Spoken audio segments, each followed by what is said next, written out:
Good afternoon, everyone. We are the members of Group 3, and today we will be doing the activities of solutes and solvents in solution. The group members of our group are Daniel Sumra, Hemati Hariprasad, Christine Sankar, and myself, Ricky Samwaru.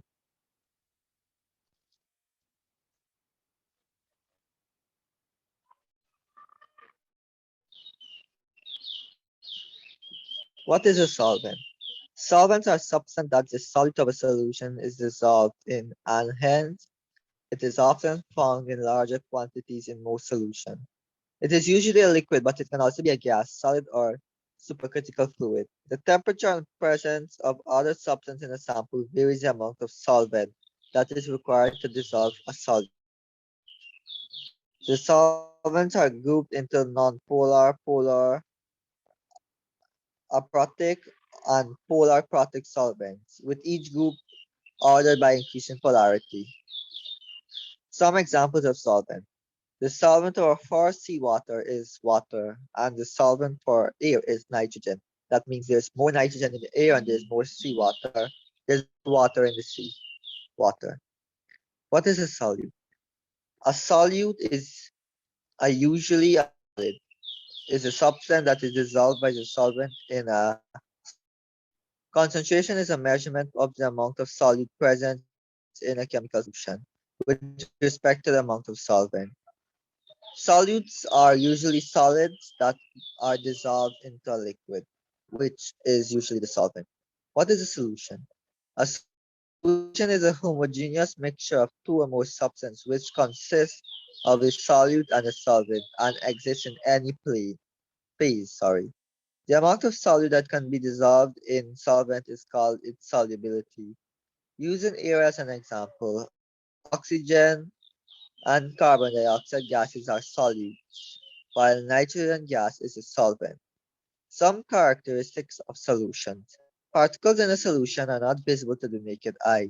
A solution does not scatter a light beam, and components of a solution cannot be separated using simple mechanical filtration.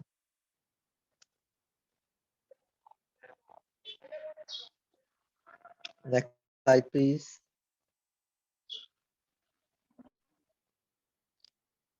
What is an activity? Now, the concept of activity can be used whenever there is a difference between ideal and observed properties as a function of concentration. For example, in the following figure below, the dashed line shows a predicted behavior of a system as a function of concentration, according to some simplified model, while the solid line represents the actual behavior as the system composition changes. When we refer to the activity of a solid or solvent, we are actually talking about the effects that the concentration of either the solvent, solute, or both has in a solution. And when we say concentration, I specifically mean the effective concentration. The activity of a component in a mixture is a way of describing the actual behavior of a system in terms of its model behavior. It is the effective concentration of a component of the system according to some idealized picture of how the system ought to act. Activity is a measure of the effective concentration of a condition. Now, below we have a graph in which we can see the theoretical behavior. It's steeper and it's more fluent, whereas the actual behavior has some angles to it. Which means that there is some process that actually takes up time and makes the balance go out of way. I will now hand you over to Daniel.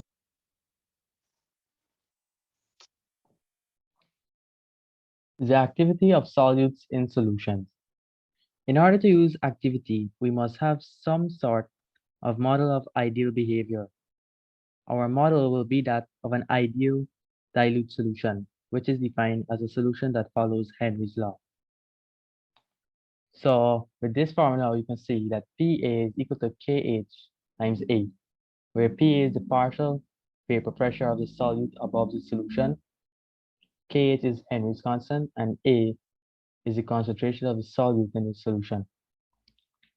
So for a solution to follow Henry's law, it must possess the following characteristic. The solute is surrounded on all sides by solvent molecules. Most solutions approximate this ideal only at dilute concentrations, so hence the name ideal dilute solutions. An ideal dilute solution of concentration A would be expected to exert a vapor pressure as predicted by Henry's law. In most cases, the observed vapor pressure will be some different value, the difference being due to the departure of the actual solution from the characteristics in an ideal dilute solution. The departure from ideal behavior can be expressed as a ratio of observed and ideal behaviors. This ratio, Y, is the activity coefficient of the solute. So as you can see, YA equals observed vapor pressure upon predicted, which is the ideal vapor pressure. So let's say that a given solution of concentration A exerts a pressure of P. An ideal dilute solution of concentration A would give the same vapor pressure. In other words, the activity is the concentration of solute that would be needed to exert vapor pressure Pa if the solution possessed the properties of an ideal dilute solution. Another way of looking at it is that the solution of concentration A acts like an ideal solution of concentration AA. The activity is the effective concentration of the real solution, whereas the term effective refers specifically to the behavior of some ideal. Since Henry's law is linear with concentration, the activity coefficient is also the ratio of the activity to the actual concentration. So now with this formula here, you can see that YA is equal to the effective concentration upon actual concentration.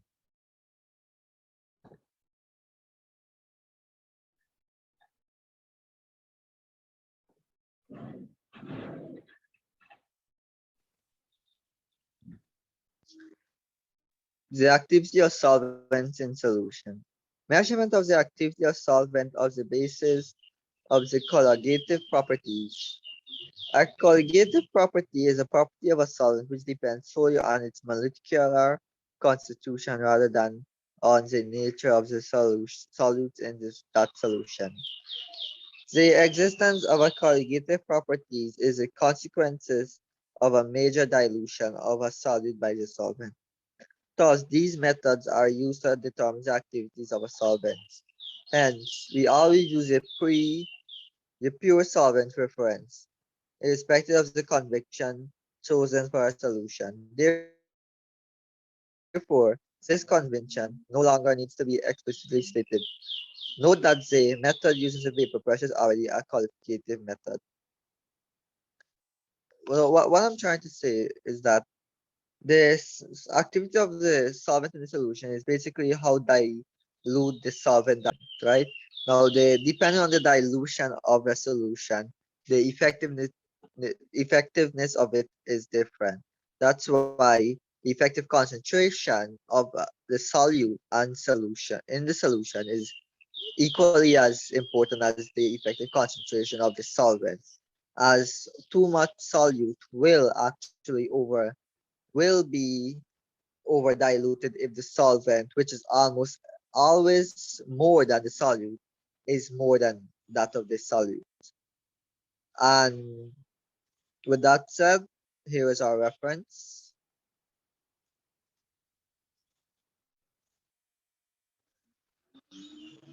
Okay, guys, thank you for listening us today, and do have a nice day. That is our presentation.